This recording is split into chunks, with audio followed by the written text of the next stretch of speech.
Star Wars 7 by 7 episode 2319. So, a couple of weeks ago, I did a couple of episodes where I talked about an email interview with Daniel Wallace, who is the author of, among other things, Star Wars The Lightsaber Collection. And it turns out that he was actually able to come onto the show. So today, part one of a two-part interview with Daniel Wallace in real time. Punch it.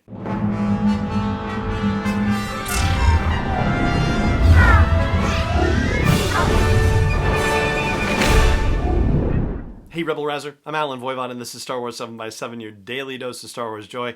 And thank you so much for joining me for it. So let's do it again, shall we? Daniel Wallace is the author or co-author of more than 50 books, including The Jedi Path, Ghostbusters: The Ultimate Visual History, The World According to Spider-Man, Warcraft: Behind the Dark Portal, and the New York Times bestselling, Star Wars: The New Essential Guide to Characters. His specialty is exploring the underpinnings of popular fictional universes. And as I said at the top, the author of, most recently, Star Wars The Lightsaber Collection. Now, this real-time interview expands upon the stuff that I shared with you with his emailed responses to the previous interview questions. So this is entirely new. We may, touch upon a couple of those things in order to be able to jump off appropriately into these new conversational topics, but I'm really excited to share this with you. This is going to be part one of a two-part thing, and I'll find a nice break point to end the show with before we do part two tomorrow. So before we dive in, I will just say thank you so much, as always, for joining me for the show. And of course, may the Force be with you wherever in the world you may be. And now, without further ado, part one of my two-part interview with Daniel Wallace of Star Wars The Lightsaber Collection. Daniel Wallace, thank you so much for joining me on Star Wars 7 by 7. How are you today? Very good, very good. It's a pleasure to be able to talk to you. I'm excited about this particular book, and I'm excited to share it with people. That's wonderful. It's Star Wars The Lightsaber Collection that we're talking about in particular, and I do have to kind of specify that because you've written quite a lot of Star Wars books in your history. I have. I've been doing it for decades now, and I've written many Star Wars books. My specialty is not on the fiction side, but rather on the nonfiction side, and sort of writing guidebooks and so on. So if you're the type of Star Wars fan who really likes to know how things work, or just the type of fan, really, because I've written similar things for like Marvel Comics and DC Comics and other universes. But I've always been that kind of person where I see something and I'm like, oh, that's interesting. Like, how does that, how does it work? What, who pilots it, what happens if it breaks down, like these kind of things. And sometimes, filmmakers, when they create these universes, they don't have that stuff figured out. And then sometimes they do. But it's always a pleasure, if you're that type of person, to be able to sort of officially fill in the blanks. And so, yeah, the first book I ever wrote was in the 90s. It was called Star Wars: The Essential Guide to Planets and Moons, so a guide to the planets. And I've done many books since then: Star Wars: The Jedi Path, Ultimate Star Wars, and things like that. This is, interestingly, though, this book that we're talking about, the Star Wars: The Lightsaber Collection, is the first time I've done a book that's so specific.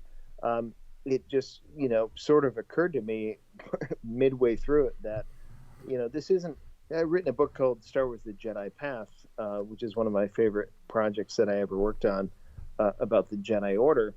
And we talked about lightsabers in that, but it was part of a larger whole.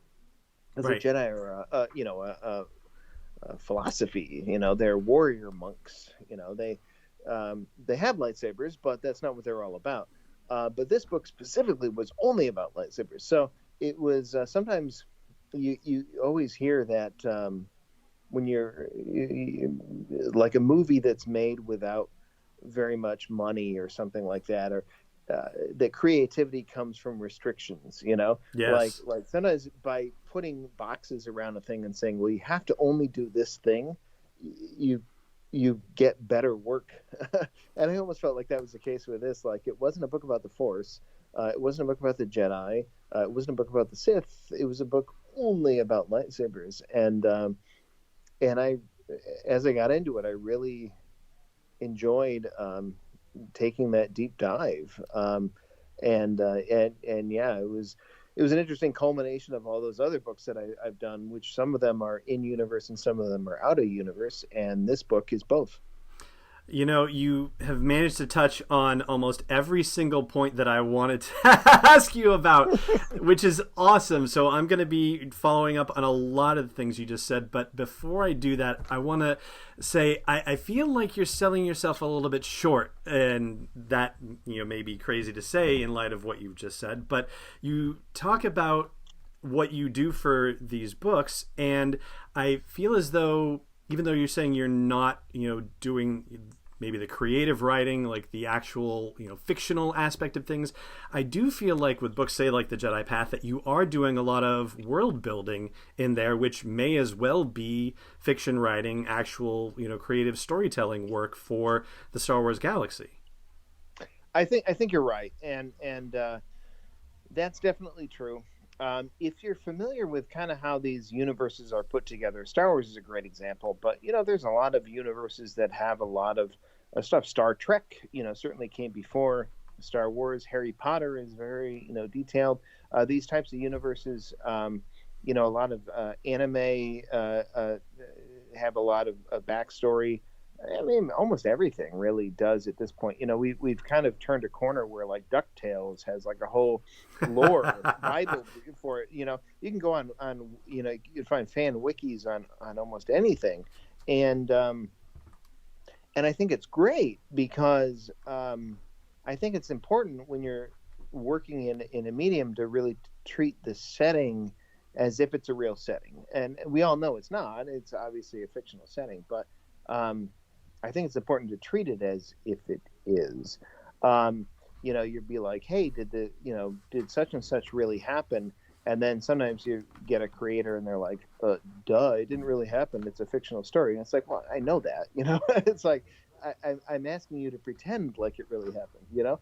And so that sort of bond between the creator and the audience is, I think, important because it makes you feel more invested in the universe. And uh, in my capacity as somebody who does a lot of nonfiction, to what you were saying, you have to fill in the cracks. You know, Mm-hmm. a lot of the stuff that I do, and other people who write these sort of encyclopedias, is we do spackling. You know, we're not the architect of the house. You know, that's like George Lucas or somebody, and we're not really designing the house. You know, that might be like, you know, the directors, and maybe like the people who write like some of the spin-off fiction and so on. But we are kind of the cleanup guys who come in and make sure there's no nails on the floor and stuff. You know, we spackle in all the cracks and we give it a nice paint job, and that's where you're coming from. There is a element of quote unquote nonfiction book that contains quite a bit of new fiction. You know, it creates facts. It's like, well, why did such and such happen? And if you have the opportunity, like in the Jedi Path, that was an in-universe book, you can help to explain that. And some projects have a little bit more of that than others. You know, some are very explicitly in universe, and you can create a lot of stuff.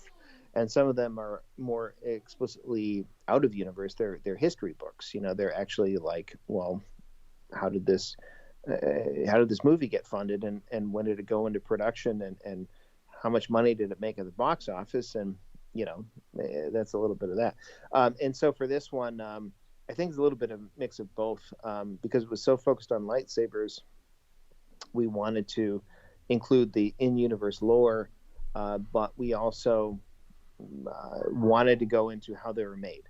You know, from a prop making standpoint, from a stunt master standpoint, from a for the animated series, you know, it's you don't make anything physically, but you still make something. You know, like in the sense of a prop master, you make a CGI asset, and so things like that. And so, yeah, you're right. I think there's not a ton of like original lore in this, but every time I work on something like this, I'm always cognizant of the need to keep those things consistent, and really, I think that's what makes these things work.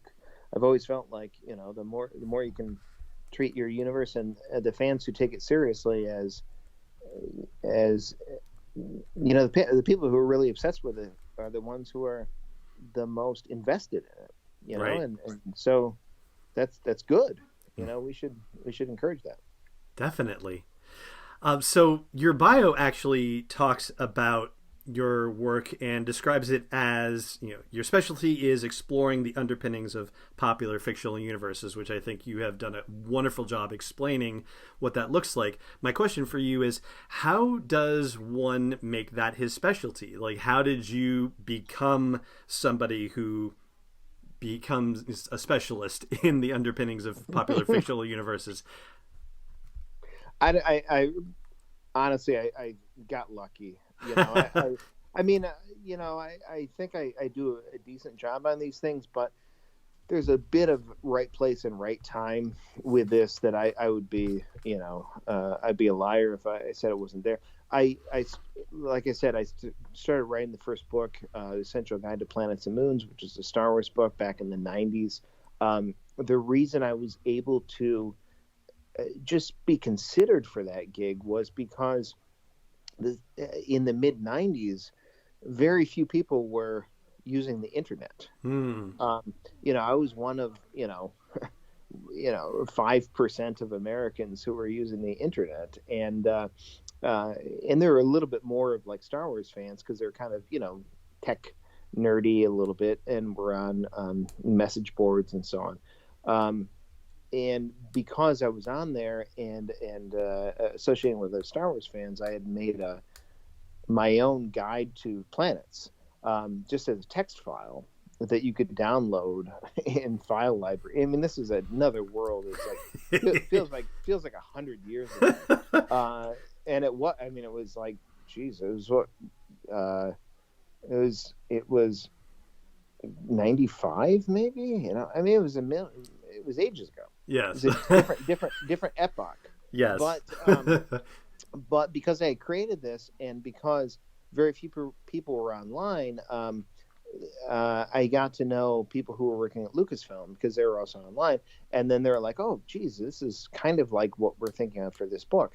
And so that's how I got the inside track. I still had to try out, and I had to, I had to go through this review process and so on to get the gig. But when people are like, well, how did you get started? And it's something I could do. It's like you can't do that anymore. There was like a year and a half period of time in the mid 90s when you could pull off what I was able to do, and that window was closed. So I'm grateful for that. But I think the only thing since then is that I just work as hard as I can on these properties. But also kind of growing up liking various genre stuff was also a big help. I not only was I always a big Star Wars fan, but I grew up, with DC Comics and Marvel Comics. I've done a lot of projects with that. Ghostbusters, I've done that. Warcraft, I had a book about that. I always forget. There's a million different things that I've done that I'm always like, oh, that's something that I enjoy. I always kind of wanted to do that, and I've fortunately been able to work on a lot of different properties over a lot of time, and I feel really fortunate for that. I always keep feeling like the shoe is going to drop and it's going to dry up, but honestly, I've been saying that to myself since 1999, and I'm knock on wood. I'm still I'm still working. Still working, yeah, absolutely, and coming up on, well, I don't even want to put a number on it, but it's multiple decades. Mm-hmm. Mm-hmm. So yeah, it was 1997, according to Wikipedia at least, that your first Star Wars content was published. And building off something you said earlier, I'm wondering, how did the Canon Reboot in 2014 affect you as somebody who has dealt extensively with Star Wars from a nonfiction and a reference book perspective? Like, does an event like that turn your world upside down? How do you operate in the new environment, knowing that a lot of the information that you're carrying around in your head, let alone, that's been published, is now not quote unquote official canon anymore? Yeah, that was definitely a big thing when it happened. Some of the books that I have written, I wrote a book called The New Essential Chronology, which was a history of Star Wars from 25,000 years before the films, up through decades after the films, a century after the films, which was heavily influenced by the previous expanded universe. So all the New Jedi Order and the Timothy Zahn and all those Dark Empire and all these spin-off things. When Disney came on board and decided to sort of clear that out, I was a little bit like, whoa, but also like I kind of knew it was coming a little bit because it made sense from a storytelling standpoint. They're not going to want to retell all of those stories, so I was like, okay, they want to just clear the decks. It kind of makes sense, and it was also helped a little bit because as somebody who kind of grew up reading DC Comics and that, if you're a comic book fan, you've already been through that, like yes, the Crisis on Infinite Earths, right? And then they're like, this is complicated. Let's just wipe it out. And then they do 0 Hour and Final Crisis and the New 52, and they're always rebooting, right? And as fans, we get it. It's like it's complicated. It's hard to deal with multiple decades of backstory. It gets contradictory, but every time they do it, it's like, ugh, again, So at least with Star Wars, they've only done it once. Right. Yeah. But yeah, it's always one of those things where it's like, okay, I mean, that's going to happen. The other point that I would make is that it doesn't affect these types of books as much as you would think it would, because mostly what happens in the case of Star Wars when they do that shift is it takes narratives out of canon. So like the Yuuzhan Vong didn't invade for another galaxy and so on. So that didn't happen, but a lot of the detail that might have been created from that is still extant in the remaining universe, by which I mean, like they wiped out everything, and then it was like, oh, okay, well now what do we do? I'm writing, because I was working on the Ultimate Star Wars, which is a hardcover encyclopedia. Mm-hmm. I was working on that right at the time that they did that, and then Lucasfilm told us, like, you can't use the old stuff. And I was like, okay, well, I'm writing this interview about Greedo. Like, is Greedo a Rhodian or not? And they're like, well, duh, of course he's a Rhodian. And it's like, well, that was the old canon. But it was like, well, yeah, but we're not going to, like, come up with something new. We're just going to carry that over, like, obviously. And it's like, oh, yeah, okay, well, that makes sense.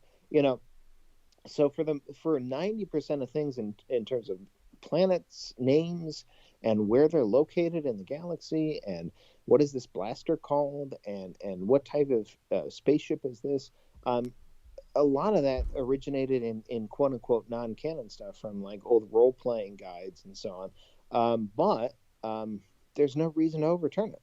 The only thing they got overturned was like large grand narrative sweeps, but the world building stuff is all extant and it carries over. The one metaphor that I always thought was helpful was, it's like a theater company in a small town had been putting on a show every night, for years, in a theater, and they had all the backdrops and they had all the props and they had all the costumes, and then a new theater company came in. They're like, okay, we're going to use stuff. We're going to do new plays. But they still use the theater. They still use the same backdrops. They still use the same props. They still use the same costumes. So it's like, okay, I get it. Like there's certain things that carry over, and that's important. There's a bit of a continuity to it. Like, and it's the same thing with like the DC comics I was talking about earlier. Like you don't change the fundamental story. You just update and you tweak some of the stories. There's certain things that are inherent to the universe that carry over no matter what happens, and that's what happened in this case. That puts me in mind of something that Jason Fry said when he was a guest on the podcast a couple of years ago.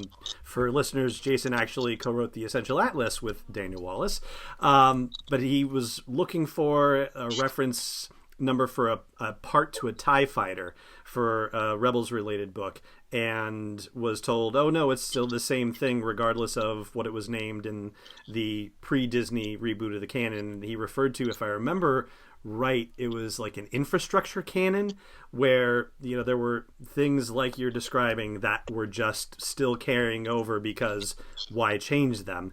And yeah, it is just really that sort of narrative sweep that is the only difference between what came before Disney and what's come after. Yeah, I mean, to use the DC example, it's like, DC kind of rebooted their comics universe in the 80s. It was called Crisis on Infinite Earths. And from a Batman perspective, it meant that Batman, there wasn't like an older Batman who fought in World War II, who lived on another planet and so on. And so they did away with that because it was confusing. But so you'd be like, oh, okay, I get that. So what are those like boomerang type things that are shaped like bats that Batman throws? Like, what are those called? It's like, they're called batarangs. And it's like, but wait, you erase the old universe. It's like, well, we're not going to rename batarangs, like, like it's like common sense that these, it's only narratives. It's only broad narratives. The nuts and bolts of the universe are carried over, and fans can, 99% of the time be reassured that those elements are going to be carried over. So it's not that if you spend a lot of time with the previous expanded universe that, well, I wasted my time. I guess it depends on what you're looking at. Like if you're heavily invested within certain characters, and those characters aren't in there, like a Jaina Solo or something like that, I sympathize because that's a different situation. But if you like, ships and space combat and that's more of like your hook, that's going to be carried over almost wholesale under a reboot. Right, and it's just a matter of time before somebody sees it in a new reference book once again. 7x7 is not endorsed or sponsored yet by Lucasfilm Limited, Disney, or 20th Century Fox, and is intended for entertainment and information purposes only. Star Wars, the Star Wars logo, all names and pictures of Star Wars characters, vehicles, and any other Star Wars-related items are registered trademarks and/or copyrights of Lucasfilm Limited or their respective trademark and copyright holders. May the Force be with them. All original content is copyright 2020 by Star Wars 7x7. We hope you love it.